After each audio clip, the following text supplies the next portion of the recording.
यहाँ टर्मिनल ए और बी के बीच में हमको एक इक्विवेलेंट कैपेसिटेंस निकालना है। यहाँ पर 4 मेटल प्लेट्स हैं जिनमें से हर एक का क्षेत्रफल ए है। ये एक मेटल प्लेट है, ये एक मेटल प्लेट है, ये एक मेटल प्लेट है और ये चौथे नंबर का मेटल प्लेट है। इन दोनों मेटल प्लेट्स को वायर से टर्मिनल ए से जोड़ा गया है और इन दोनों मेटल प्लेट्स को इन वायर से टर्मिनल बी से जोड़ा गया है। अब यदि इस टर्मिनल को सेल के प्लस से जोड़ दिया जाए और इस टर्मिनल को सेल के माइनस से जोड़ दिया जाए तो ये दोनों प्लेट्स प्लस हो जाएंगे और ये दोनों प्लेट्स निगेटिव हो जाएंगे।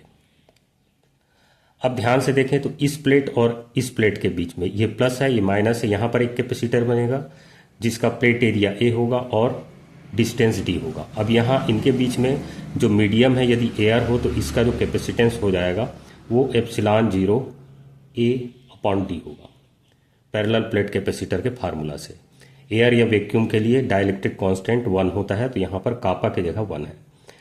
ठीक उसी प्रकार ये दूसरे दोनों प्लेटों के बीच में भी एक कैपेसिटर बनेगा। ये उसका प्लस प्लेट होगा और ये वाला उसका माइनस प्लेट होगा और इसका भी जो कैपेसिटेंस होगा इतना ही होगा।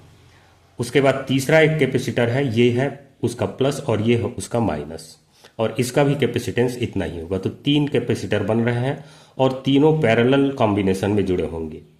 इन दोनों के बीच में एक कैपेसिटर, इनके बीच में एक कैपेसिटर और इनके बीच में एक कैपेसिटर, 3 कैपेसिटर बन रहे हैं। तीनों का प्लस प्लेट ए से जुड़ा हुआ है, ये वाला प्लस प्लेट और ये माइनस प्लेट, फिर ये वाला प्लस प्लेट, इधर एक माइनस प्लेट और ये वाला प्लस प्लेट और इधर एक माइनस प्लेट। तो इस तरह से 3 कैपेसिटर बनते हैं, तीनों पैरेलल कॉम्बिनेशन में हैं और इसलिए तीनों का कैपेसिटेंस जुड़ जाएगा। हर एक का कैपेसिटेंस इतना है तो ये तीनों को जब जोड़ेंगे तो आ जाएगा 3 एप्सिलॉन 0 ए अपॉन डी के बराबर। ए और बी के बीच में इक्विवेलेंट कैपेसिटेंस होगा। Thank you.